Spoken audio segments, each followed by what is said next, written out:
One, one out of every 5 teens in the United States have some sort of mental illness. Now, this can be anything from anxiety to OCD to depression to Down syndrome to any type of mental illness that you can think of.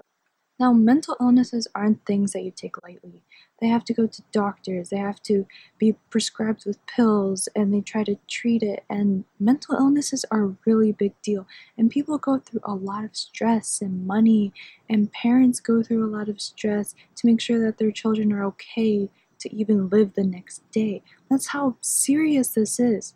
But then someone so I don't even know how to describe it. I just find it.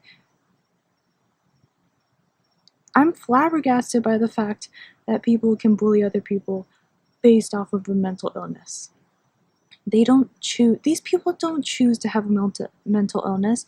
Do you think the kid with Down syndrome wants to have Down syndrome? Do you think the kid that is crying their eyes out every night because they have anxiety or depression or social pressures surrounding them, do you think that they really want to have that in their life?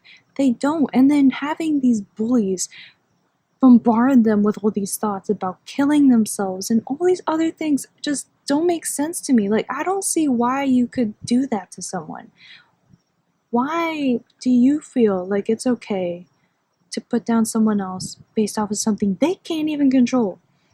Like, for example, you can't control what your kid looks like.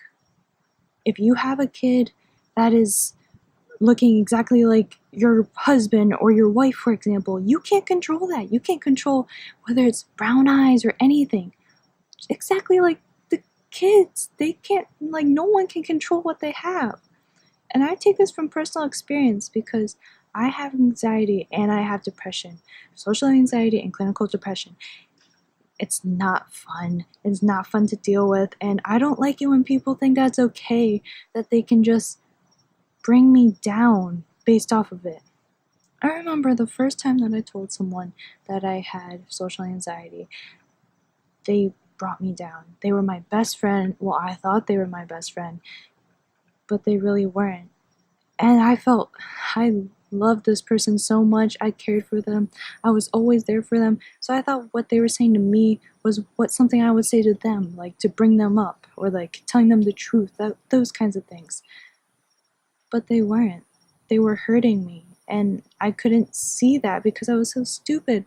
And luckily enough, I didn't let that get to me as much because, like, there's some people out there, when they hear those types of things, it starts getting really deep inside them. And then that's why we have teenagers that kill themselves. Suicide is one of the leading causes of deaths in teens. That's insanity. Kids shouldn't be dying because they're taking their own life. I've known several friends that have taken their own life because of bullying. Because of it. Not because, no, not, I'm not going to say no one because there's probably someone that has. But there's not many kids out there that commit suicide based solely on the fact that they have a mental illness.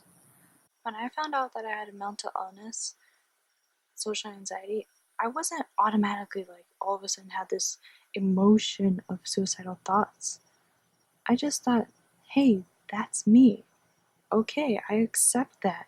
Like, I accept who I am. Like, I don't care if I have like another head growing out of me. Like, that's who I am then. I don't care what like anyone else thinks. Well, so I thought until my best friend started telling me otherwise.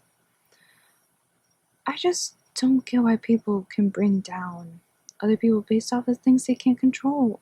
I mean, I know that I said that like multiple times, but it's the truth. Like, you don't want to bring someone down over a mental illness. That person goes through so much stress and pain that you can't even imagine. If you don't have a mental illness, there's no way whatsoever that you can fathom what they go through.